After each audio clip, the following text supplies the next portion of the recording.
ரட்சிப்பின் தேவனாம் ஆண்டவர் இயேசுவின் நாமத்தில் அருமையானவர்களே, உங்களை நாங்கள் வாழ்த்துகிறோம். இந்த டேவிட் ஜீசஸ் இயேசுவோடு நான் தினமும் என்ற இந்த செய்தியை உங்களில் எத்தனை பேர் எங்களுக்கு ஆசீர்வாதம், எங்களுக்கு விடுதலை, சத்தியத்தை அறிகிற அறிவு, நாங்களும் ஊழியக்காரர்களாய் மாறக்கூடிய ஒரு தொடுதல், அநேக ஆழமான சத்தியம் நாங்கள் கண்டோம் கேட்டோம் என்று சொல்லுகின்றீர்கள். மிக சந்தோஷம்.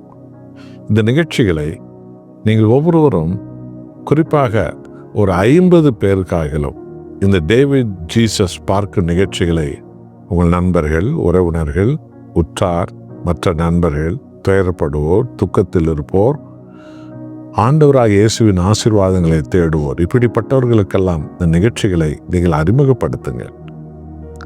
சத்தியம் போய் சேர வேண்டும். கிறிஸ்துவே அன்பின் கடவுள், ரட்சிப்பின் கடவுள் என்பதை எல்லாரும் அறிய வேண்டும். இன்றைக்கும் கூட ஒரு விசேஷ செய்தி. யோபு 1 அதிகாரம் 5வது வசனம். விருந்து செய்கிற அவரவருடைய நாள் முறை முடிகிற போது யோபு, ஒருவேளை என் குமாரர் பாவம் செய்து தேவனை தங்கள் இதயத்தில் தூஷித்திருப்பார்கள் என்று சொல்லி அவர்களை அழைத்து அனுப்பி பரிசுத்தப்படுத்தி அதிகாலமே எழுந்து அவர்கள் எல்லாரோட லக்கத்தின்படியும் சர்வாங்க தகன பலிகளையும் செலுத்துவான்.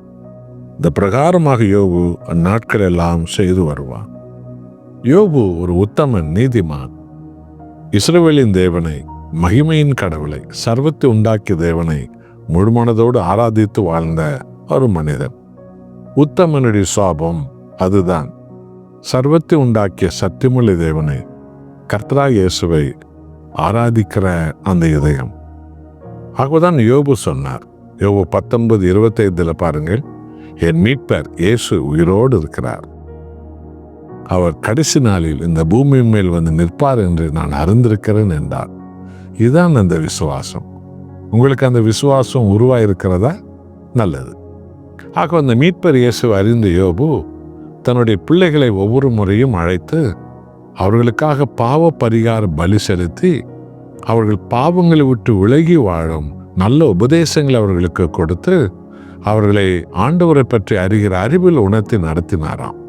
கிறிஸ்தவ விசுவாசத்தில் நீங்கள் எத்தனையோ சத்தியத்தை கேட்டிருக்கலாம், நீங்கள் சபைகளுக்கு வரலாம். ஆனால் உங்களுடைய பிள்ளைகளை நீங்கள் ஆண்டவர் சமூகத்துக்கு கொண்டு வந்திருக்கின்றீர்களா?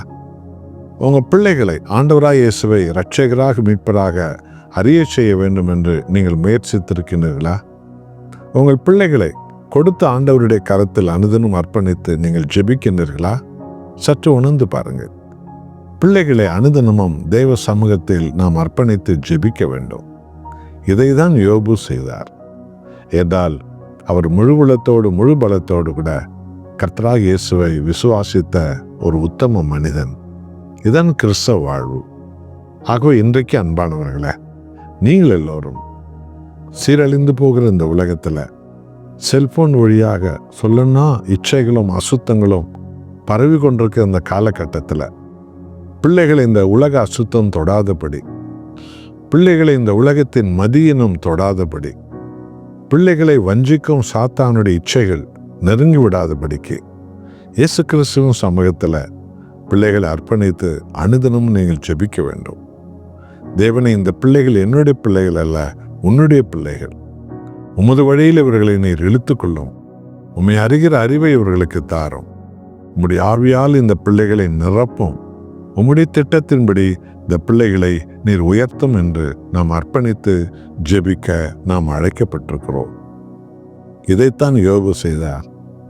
அதைத்தான் நீங்களும் நாமும் செய்ய பரிசுத்த ஆவியானவர் இந்த நாட்களில் இந்த சத்தியத்தின் வழியாக உங்களுக்கு உணர்த்தி வைக்கிறார். ஜெபிப்போமா?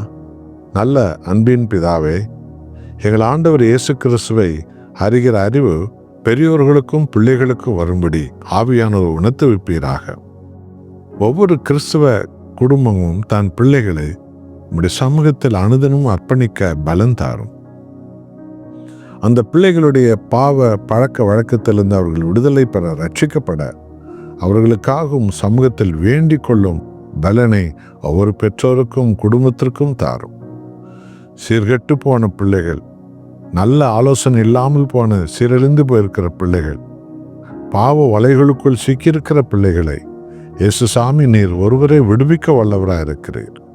ஆகவே யோபுவை போல ஒவ்வொரு பெற்றோரும் தங்கள் பிள்ளைகளை உம்முடைய சமூகத்தில் அர்ப்பணித்து ஜெபித்து அந்த பிள்ளைகளுடைய மேன்மையான காலங்களை அவர்கள் கண்கள் காணும்படி நீர் அருள் புரியும்.